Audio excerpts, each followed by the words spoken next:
आपला आवाज कोकण 24 तास। राज्य निवडणूक आयोगाच्या आदेशानुसार रत्नागिरी नगर परिषदेची निवडणूक 2 डिसेंबर रोजी होणार असल्याने त्याची सर्व तयारी सुरू झाली असल्याची माहिती प्रांत तथा निवडणूक निर्णय अधिकारी जीवन देसाई यांनी दिली आहे। नमस्ते। माननीय राज्य निवडणूक आयोग महाराष्ट्र यांनी स्थानिक स्वराज्य संस्था म्हणजे नगर परिषद आणि नगरपंचायत यांचा सार्वत्रिक निवडणुकीचा कार्यक्रम जाहीर केलेला आहे।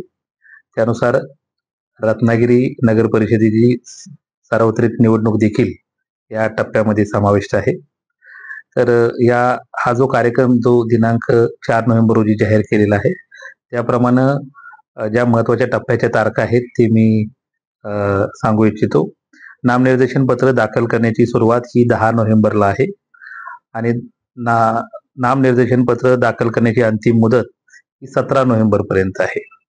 जी नॉमिनेशन प्राप्त होतील त्याची छाननी दिनांक 18 नोव्हेंबर रोजी आहे आणि छाननी झाल्यानंतर ज्या ठिकाणी अपील झालं नसेल छाननीवर तर त्या ठिकाणी नामनिर्देशन पत्र नॉमिनेशन उमेदवारी माघारीची मुदत जी आहे ती 21 नोव्हेंबर आहे आणि जिथं अपील आहे तर त्या ठिकाणी जी मुदत जी आहे ती 25 तारखेपर्यंत आहे आणि मतदानाचा दिवस जो आहे तो 2 डिसेंबर 2025 आहे आणि मतमोजणीचा दिवस 3 डिसेंबर 2025।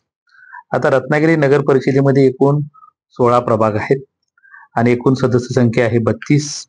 एकूण मतदारांची संख्या आहे 64,746।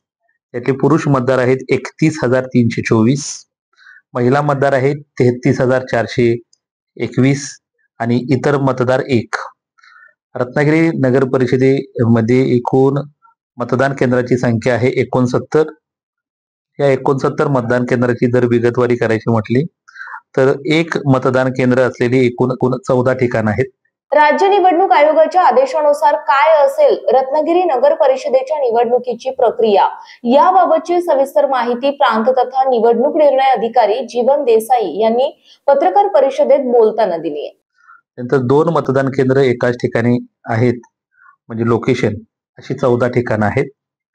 त्यानंतर 3 मतदान केंद्र एका ठिकाणी असे आहेत अशी 6 ठिकाणे आहेत। त्यानंतर 4 मतदान केंद्राचे एक ठिकाण आहे ते म्हणजे गोदुताई जांभेकर महिला विद्यालय आणि 5 मतदान केंद्राचे एक ठिकाण आहे ते म्हणजे नगर परिषद शाळा क्रमांक 10 मिरकरवाडा रत्नागिरी। सर्वाधिक मतदार जी संख्या आहे ती 1087 आहे आणि सर्वात कमी मतदार जिथ आहे ती संख्या आहे 803। आता जेव्हापासून निवडणुकीचा कार्यक्रम जाहीर झालेला आहे तेव्हापासून आदर्श आचारसंहितेची अंमलबजावणी सुरू झालेली आहे। त्यासाठी नगर परिषदेचे आचारसंहिता पथक हे तयार केलेलं आहे। त्याचबरोबर भरारी पथक फ्लाइंग स्क्वॉड हे देखील कार्यान्वित असणार आहे।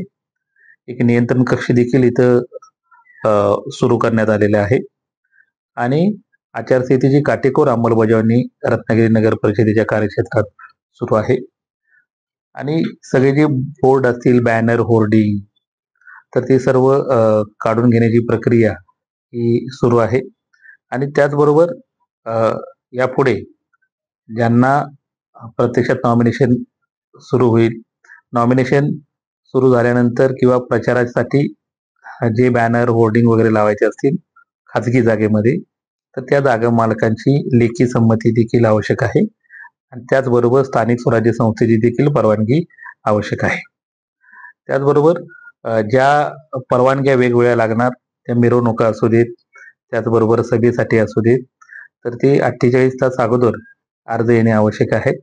नगर परिषदेच्या ठिकाणी एक खिडकी सुविधा उपलब्ध असणार आहे ज्या ठिकाणी या सगळ्या परवानग्या एकाच ठिकाणी मिळतील अशा पद्धतीची सुविधा या ठिकाणी करण्यात आलेली आहे आणि जे ह्या निवडणुकीसाठी जे मनुष्यबळ लागणार आहे ते आवश्यक मनुष्यबळ पोलीस बंदोबस्त हा सर्व उपलब्ध आहे। त्यामुळे रत्नागिरी नगर परिषदेची निवडणूक ही अत्यंत शांतता वातावरणात आणि सुरळीतपणे निश्चितपणे पार पडेल। समंदर की गोद में पला है तू, अंगड़ाई लेते ही लहरें शुरू। आज यौवन की मस्ती छोड़, ले चलता हूँ तुझे एक नए मोड़।